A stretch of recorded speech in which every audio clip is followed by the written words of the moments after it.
ಮೊದಲಾಗಿ ರಾಜ್ಯದ ಜನಕ್ಕೆ ಸಂಕ್ರಾಂತಿ ಹಬ್ಬದ ಶುಭಾಶಯನ ಕೋರಕ್ಕೆ ಬಯಸ್ತಾ ಇದ್ದೀನಿ. ಇವತ್ತು MLA ಲತಾಕ್ ಅವರು ನನ್ನ ಕ್ಷೇತ್ರಕ್ಕೆ ನಾವು ಬರಲೇಬೇಕು, ಸಂಕ್ರಾಂತಿ ಹಬ್ಬ ನಾವು ಆಚರಿಸ್ತಾವೆ, ಎಲ್ಲರಿಗೂ ಊಟದ ವ್ಯವಸ್ಥೆ ಮಾಡಿದ್ದೀವಿ, ತಾವು ಇಲ್ಲಿ ಬಂದು ಊಟ ಮಾಡ್ಕೊಂಡು ಹೋಗ್ಬೇಕಂತ ಮನೆಯ ಶಾಸಕಿಯಾದಂಥ ಲತಾಕ್ ಅವರು ನನಗೆ ಆಹ್ವಾನ ಕೊಟ್ಟಿದ್ದು. ಬಂದು ಇವತ್ತು ತುಂಬ ಖುಷಿ ಐತೆ. ಇವತ್ತಿಂದ ಇಲ್ಲ, ಮಲ್ಲಿಕಣ್ಣವರು ಭಾಳ ಜನ ಹೇಳ್ತಾ ಇದ್ರಿಲ್ಲ, ಅವ್ರು MLA ಆಗೋದು ಮುಂಚೆಯಿಂದನೂ 8 ವರ್ಷದಿಂದ ಈ ಕಾರ್ಯಕ್ರಮ ಹಮ್ಮಿಕೊಂಡು ಬರ್ತಾ ಇರೋದು. ಹಾಗಾಗಿ ನಮಗೂ ಎಲ್ಲ ಆಶ್ಚರ್ಯ ಆಗ್ತಾಯಿತ್ತು, ಹೆಂಗಪ್ಪ ಇಂಡಿಪೆಂಡೆಂಟ್ ಗೆಲ್ಲಕ್ಕೆ ಸಾಧ್ಯ ಅಂತ. ಈಗ ನೋಡಿದ್ರೆ ಇಂಥದ್ದೆಲ್ಲ ಕಾರ್ಯಕ್ರಮ ಮಾಡಿದ್ರೆ ಉದಾಹರಣೆ ಇದು, ಜನ ಕೈ ಬಿಡಲ್ಲ ಅಂತ ಹೇಳ್ಬಿಟ್ಟು ಇದೇ ಲತಾಕನ್ಗೆ ಒಂದು ಉದಾಹರಣೆ, ಅವ್ರಿಗೆಲ್ಲ ಗೆಲ್ಲಕ್ಕೆ ಸಾಧ್ಯತೆ ಆಯ್ತು ಅಂತ ಹೇಳಿ ಇನ್ನೊಂದು ಬಾರಿ ಸಂಕ್ರಾಂತಿ ಹಬ್ಬದ ಶುಭಾಶಯನ ಕೋರಿ ರಾಜ್ಯಕ್ಕೆ ಒಳ್ಳೆಯದಾಗಲಿ, ಇದು ಹೊಸ ವರ್ಷ ಎಲ್ಲರಿಗೂ ಒಳ್ಳೆಯದಾಗಲಿ. ಯಾವ ಪಟ್ಟ ಈಗ ಆಯ್ತಿಲ್ರಿ, ಎಲ್ರಿ ಇದೆ. ಈಗ ನವಂಬರ್ ಆಯಿತು, ಡಿಸೆಂಬರ್ ಆಯಿತು, ಸಂಕ್ರಾಂತಿ ಮುಗಿತಾನೆ ಇವತ್ತಾನೆ ಸಂಕ್ರಾಂತಿ ಹಬ್ಬ ಆಯ್ತಾನೆ, ಅದು ಆಯಿತು. ಯಾವುದಿಲ್ಲ. ಈಗ 28ವರೆಗೂ ಮುಖ್ಯಮಂತ್ರಿ ಕುರ್ಚಿ ಕಾಲಿಲ್ಲ. ಮನೆ ಸಿದ್ದರಾಮಯ್ಯ ಅವರೇ ಆ ಕುರ್ಚಿಯಲ್ಲಿ ಕೂತಾರೆ.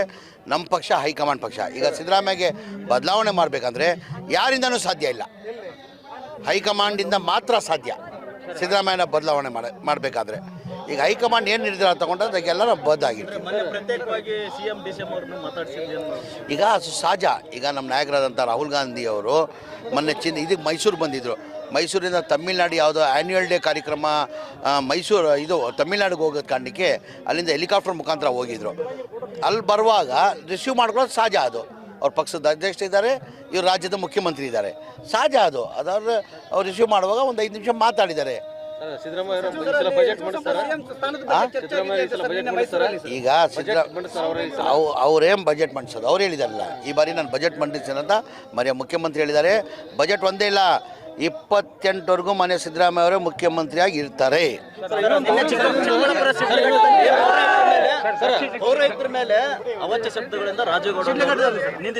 ಅದು ನಾನು ಅದಕ್ಕೆ ಖಂಡಿಸ್ತೀನಿ. ಯಾರ ಅಧಿಕಾರಿಗಳಿಗೆ ಪ್ರೀತಿಯಿಂದ ಮಾತಾಡಬೇಕು, ಅದು ನಾನು ಕೇಳಿಸ್ಕೊಂಡೆ. ಆ ಥರ ಮಾತಾಡಿರೋದು ಅದಕ್ಕೆ ನಾನು ಖಂಡಿಸ್ತೀನಿ. ಅದು ತಪ್ಪು. ಯಾರು ಮಾಡಿದ್ರು ತಪ್ಪು, ನಾನು ಮಾಡಿದ್ರು ತಪ್ಪು, ಯಾರು ಮಾಡಿದ್ರು ತಪ್ಪು. ಪ್ರೀತಿಯಿಂದ ಕೇಳ್ಬೋದಾಗಿದೆಯಾ ನಮ್ಮ ಬ್ಯಾನರ್ ವಿಚಾರ? ನಾನು ನೋಡಿದೆ, ಕೇಳಿದೆ. ನಾನು ಭಾಳ ಕೆಟ್ಟದಾಗ ಅವ್ರು ಮಾತಾಡಿದ್ದಾರೆ. ಅದು ಮಾತಾಡಿದಾಗ ಅರ್ಥ ಇರಲಿಲ್ಲ.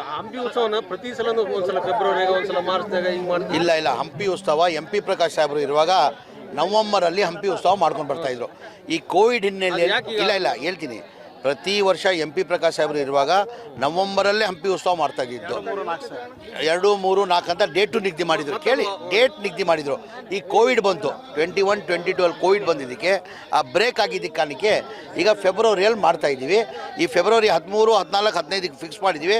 ಲತಾಕ ಯಾವಾಗ ಬಂದರೂ ಲತಾಕ ಅಂತ ಹೇಳೋದು ನವಂಬರ್ 2, 3, 4 ಮಾಡಬೇಕು ಹಂಪಿ ಉತ್ಸವ ಅಂತ.